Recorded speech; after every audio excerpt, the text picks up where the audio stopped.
ឈរនៅមុខផ្ទាំងដែលអូនធ្លាប់នៅ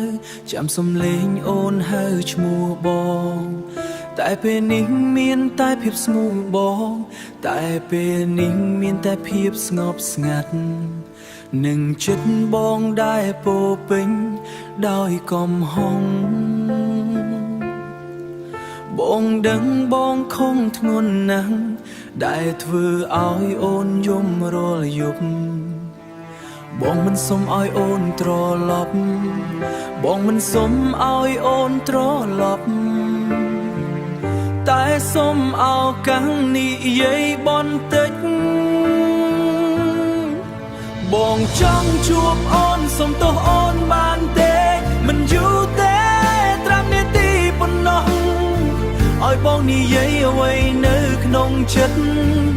មុនអ្វីបានបងជាអស់កាលបងដឹងបងសាងកំហុសថ្ងាំងលើអូនមិនសុំឲ្យអូនអភ័យទោសតែសុំឲ្យបងមានឱកាសនិយាយពាក្យសុំទោសចុងក្រោយ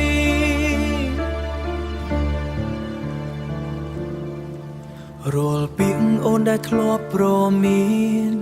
បងមិនដែលយកចិត្តទុកដាក់បងមិនដែលយកចិត្តទុកដាក់ដល់ថ្ងៃអូនដើរចេញពិតបងទើបដឹងថាបាត់អ្វីសំខាន់បំផុតបើ5នាទីនោះមិនមានបងក៏យល់ថាវាជាផលកម្មតែស្នេហ៍បងដែលនៅសល់នឹងនៅជាមួយការស្ដាយក្រោយបងចង់ជួបអូនសុំទោសអូនបានទេមិនយូរទេ5នាទីប៉ុណ្ណោះបើក្រោយពីនោះអូនដើរចេញបងនឹងមិនតន់ទៀតឡើយបងដឹងបងខំមិនអាចកែវិញតែចិត្តនៅតែស្រឡាញ់អូនសុំ5នាទីចុងក្រោយឲ្យបងបានសុំទោសអូសុំទោសអូន5នាទីចុងក្រោយ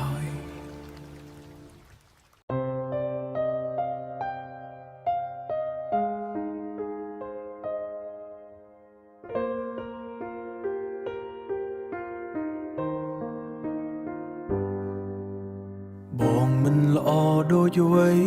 ដែលអូនគិតធ្វើឲ្យអូនយំជាច្រើនដងពាក្យសន្យាដែលបងធ្លាប់និយាយ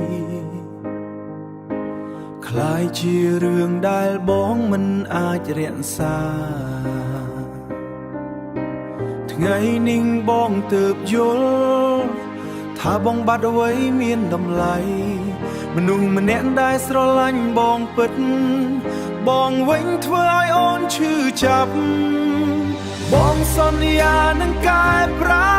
ធ្វើជាមនុស្សស្មោះដើម្បីអូនអ្វីដែលបងសុំពីអូនគឺឱកាសកែខ្លួនម្ដងទៀតបងមិនសុំឲ្យអូនជឿភ្លាមតែសុំឲ្យពេលវេលាបង្ហាញថាបងអាចផ្លាស់ប្ដូរដើម្បីរក្សាស្នេហ៍យើងថ្ងៃគ្មានអូនបងដឹងថាឈឺយ៉ាងណាផ្ទាំងធ្លាប់កក់ក្ដៅคล้ายជាស្ងប់អារម្មណ៍ដែលបងមិនធ្លាប់យល់ថ្ងៃនេះវាបានបងរៀនបងបើអូនមិនអាចអភ័យទោសបងក៏យល់មិនបងខំអូនតែស្នេហ៍ដែលបងមានវាជាការពិតពីចិត្តបងសន្យានឹងកែប្រែមិនឲ្យអូនឈឺចាប់ទៀតទេបងសុំត្រឹមឱកាសមួយ ដើម្បីបងហាញអ្វីដែលបងនិយាយបើថ្ងៃណាអូនឃើញបងផ្លាស់ប្ដូរសូមបើកចិត្តម្ដងទៀតព្រោះបេះដូងបងនៅតែស្រឡាញ់អូនដដែលបងសន្យានឹងកែប្រែដើម្បីរក្សាស្នេហ៍យើង